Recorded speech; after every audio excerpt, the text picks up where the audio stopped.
Saneamiento y allá prohíben que que los cadáveres de las fosas comunes los saquen de día.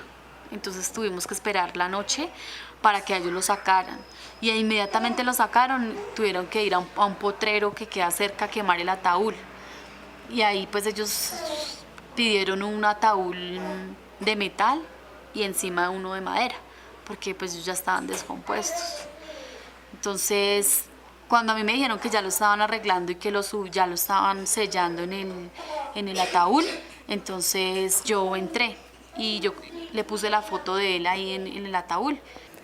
Otro grave problema que se presenta es que los procesos estuvieron en poder de la justicia penal militar, que desde las organizaciones de derechos humanos hemos señalado toda la vida que no son tribunales idóneos para investigar por su solidaridad de cuerpo, investigar crímenes cometidos por su propia fuerza. Luego la traída, cuando le dimos cristiana sepultura, yo ver que allí estaban metiendo a mi hijo en ese ataúd, que yo no le pude volver a ver su rostro desde el último día que él salió de esta casa, y saber que allí iba a quedar mi hijo bajo 2, 3 metros de tierra, que yo no lo iba a volver a ver. Y la lucha que empezamos de ahí para acá, que empecé y que yo fui a su tumba y le hice un juramento de que yo iba a llegar hasta lo último, que no lo iba a dejar solo. Un primer efecto, me parece, de los llamados falsos positivos es que el nombre pervierte el sentido del hecho traumático y por tanto pervierte el sentido del impacto de la víctima. Cada vez las cosas se parecen menos al nombre que tienen. Estamos hablando de hechos traumáticos que muchas veces son cosas innombrables, ¿no? Inenarrables, que el carácter que tiene el impacto es muy difícil ponerlo en palabras, un lenguaje que nos permita entender la experiencia de la víctima, ¿no? En ese caso lo que tenemos es un lenguaje que banaliza la experiencia de la víctima, primero banaliza el hecho, banaliza por tanto la experiencia de la víctima, y es una forma de denigrar la dignidad de los familiares en este caso.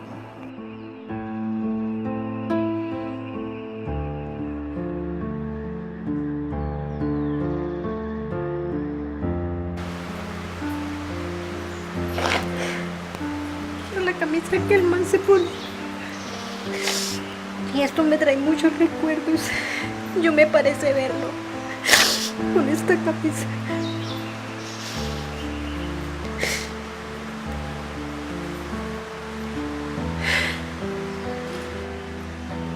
Y él siempre que iba a jugar fútbol se llevaba a la niña. Se la tenía todo el día en la cancha. Le gastaba su helado y todos los triunfos se los dedicaba a ella. Porque él tenía planes para el futuro de ella. Para nosotros es muy difícil.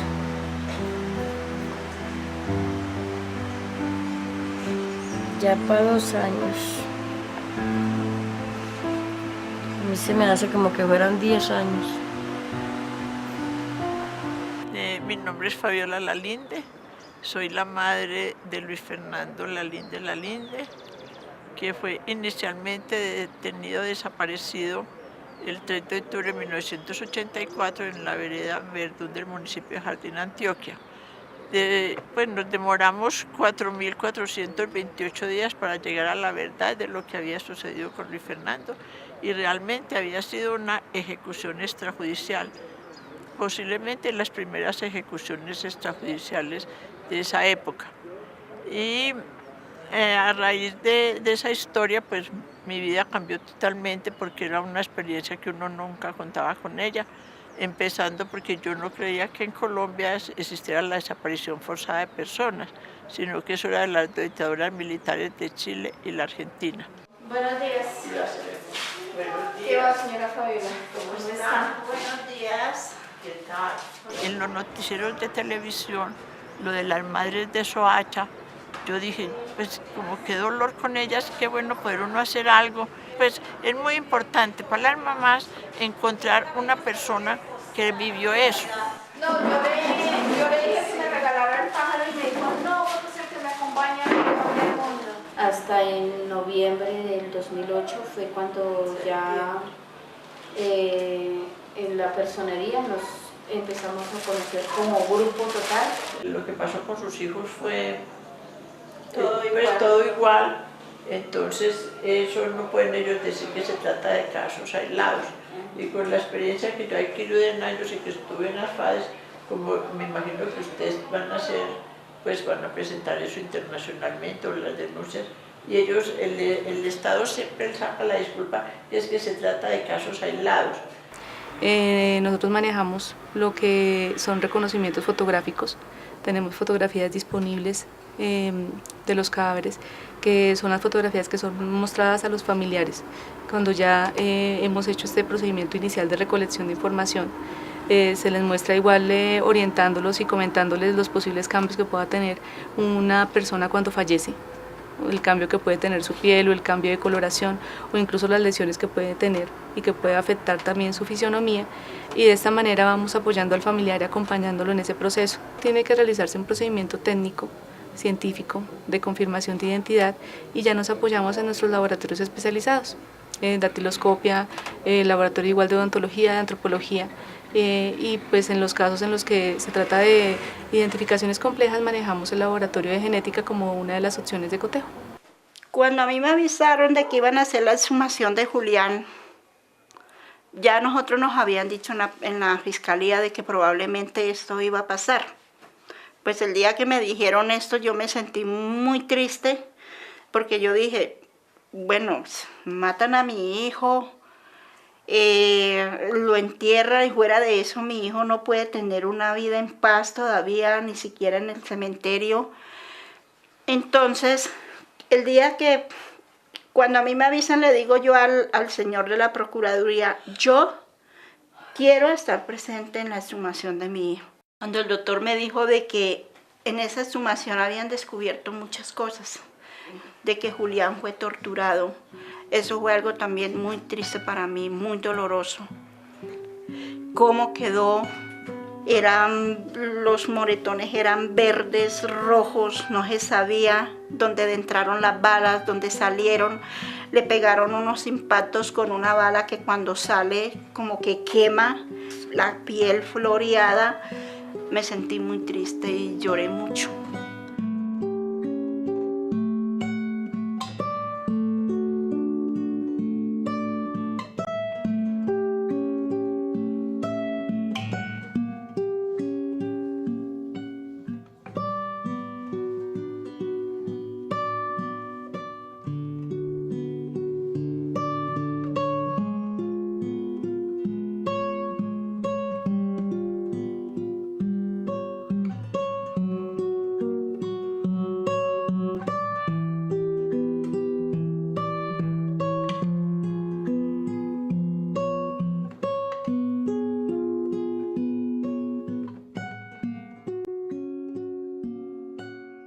En una buena parte de ellos se tiene que la prueba de absorción atómica da negativa para el disparo. Sí, es una prueba científica que pues de entrada nos da cuenta de que no hubo tal combate, ¿sí? Pero por otro lado también tenemos que la prueba científica, el análisis de las lesiones halladas en el cuerpo y del lugar de los hechos como tal, ¿sí? Arrojan como resultado que la versión de los militares resulta ser incompatible con todo lo que se encuentra en el cuerpo de la víctima. Es decir, las trayectorias son distintas a lo que ellos plantean que ocurrió. En algunos casos se presenta que a la persona se le ha disparado a una distancia corta, ¿sí? Etcétera. Ese tipo de elementos son los que permiten determinar que no hubo combate, o por ejemplo, como se ha encontrado en uno de los casos de Soacha, que la persona fue víctima de golpes, maltratos anteriores o digamos perimortem, como dice, que podrían dar lugar a que no hubo un enfrentamiento armado. Empezó la exhumación a las 5 de la mañana y acabamos a las 11. De ahí dejamos el cadáver de mi hijo en la funeraria Páez y viajamos a la vereda Las Liscas, donde se encontraba el cadáver de Julián Oviedo, el de Joaquín Castro y el de Elkin Gustavo Verano Hernández, donde acabaron a las 6 de la tarde.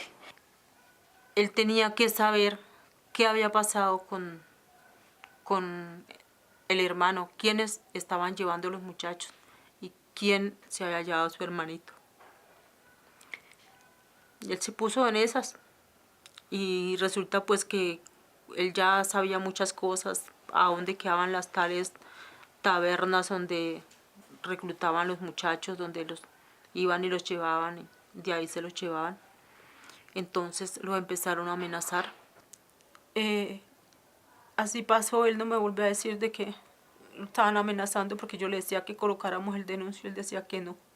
Y bueno, así pasó ya en febrero. El 4 de febrero le hicieron una llamada y lo sacaron de la casa. Cuando él entró a la tienda donde don Abraham, él era muy amigo con el señor de la tienda y él se puso a jugar a esas maquinitas de monedas cuando él estaba jugando, cuando entró un tipo con una pistola con silenciador y me le disparó en 3 veces. Una bala de esas le pegó en la boca, bajo de la nariz, y don Abraham se dio cuenta que fue por los ruidos, el ruido de los vidrios de la ventana donde había pegado un impacto de un tiro, y don Abraham salió. Cuando lo vio ahí tirado en el piso, él se bregaba a parar, pero no podía. Y hablarle a don Abraham, pero tampoco, porque se ahogaba con la sangre. Luego cayó y quedó en coma. A las 9:15 de la mañana me llamó el médico que la mamá de John Nilson Gómez, yo fui y me entró para un cuarto. Cuando él me entró para un cuarto y me dijo, siéntese, a mí se me puso que mi hijo se me había muerto. Y empezó, como siempre, ellos, que tiene que tener paciencia, que tiene que tener resignación, que yo no sé qué. Yo le dije, doctor, dígame la verdad, mi hijo murió, ¿cierto? ¿Para qué me pone a dar tantos rodeos? Entonces me dijo, sí, hace unos 10 minutos murió su hijo, le dio un infarto. Y para mí es muy triste porque casualmente ese día estaba cumpliendo mi hijo Víctor 5 meses de muerto. Cuando mi otro hijo también fallece. Aquí aparece otra vez mi hijo con un sobrino de él, con mi nieto Brian. Está la niña, hija de mi hijo Víctor, o sea, mi nieta. Está, como ven, las fotos de él. Y ya este es la foto de mi hijo John. Y fueron las únicas fotos que me quedaron de mi hijo John. Y esta es la cachucha de Víctor Fernando, mi hijo, cuando él prestó el servicio militar, que me la regaló. Y yo la conservo y la conservaré.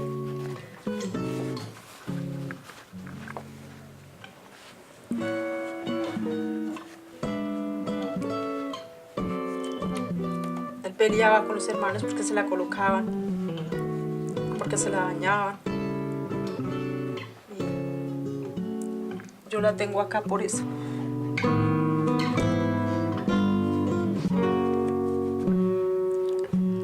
En el caso particular de los de Soacha, la Fiscalía ha tipificado varios delitos dentro de los procesos.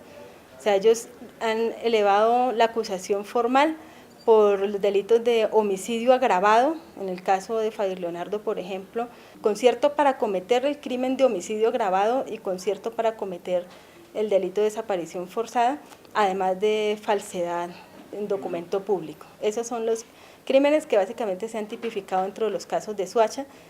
A mis hijos no les quitaron solo el papá, sino también la mamá, porque yo a ellos los tengo que dejar solos.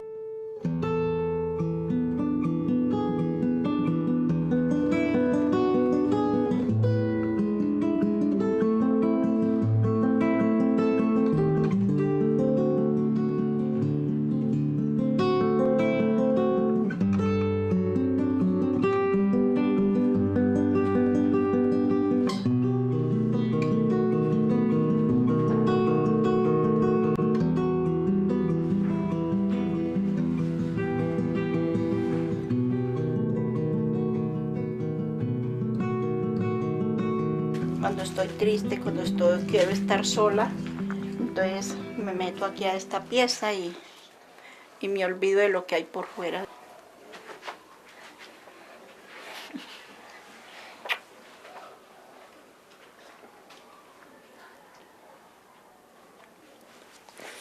Y esta era la consentida de él. De Julio yo me acuerdo que él era buen hermano, que me consentía, que él amaba a mi mamá, ya. Yo siento bronca por todos ellos que mataron a mi hermano, ya. Porque él cuando trabajaba, él nos llevaba a Jolliver y a mí a comprar. Él nos decía que pidiéramos todo lo que queríamos y nos lo compramos. Entonces, Jolliver no tenía zapatos y le fue a comprarle zapatos y eso. Y ropa y eso.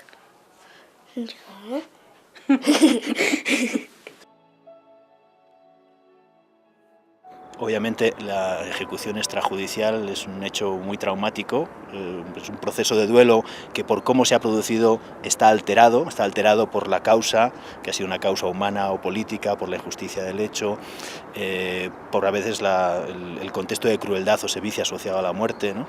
o a la ejecución, por la imposibilidad de muchos familiares de hacer sus ceremonias, de hacer un funeral, de hacer una reivindicación del familiar. Todas esas cosas alteran las tareas del duelo, entre comillas, y hacen de esos procesos de duelo muy traumáticos y difíciles. Teníamos que tener mucho cuidado en ciertos sentidos, pero el mundo entero nos apoyó. Encontramos la solidaridad de distintos países del mundo. Directamente yo fui a trabajar con las abuelas. Así que lo otro es muy sencillo. Al principio, cada una de nosotras trabajó por su cuenta, no había un grupo. Un día resolvieron que yo todavía no estaba con ellas, un día 12 de ellas, un 22 de octubre de 1977, decidieron presentarse juntas ante la justicia por aquello de que la unión hace la fuerza. Eran 12 nada más, las llamamos las 12 fundadoras de las abuelas de Plaza de Mayo. Todavía algunas están vivas, pero no todas, lamentablemente. Y cuando la gente, las demás madres, abuelas, se enteraron de que había mujeres, madres, abuelas, que se juntaron, se fueron acercando y cada vez se hizo el más numeroso el grupo. Y gracias. Hay que luchar, queridas mías. Nosotras tampoco empezamos como estamos ahora, que tenemos muchas cosas a nuestro favor. Nosotras empezamos de la nada, de foja cero, porque no había dónde aprender cómo se hace para identificar a una criatura. Pues las madres de Soacha y las esposas de Soacha, que desafortunadamente nos conocimos en una tragedia que fue la muerte y el asesinato de nuestros hijos y algunas de nuestros esposos, hemos sido un grupo que hemos permanecido pues unido.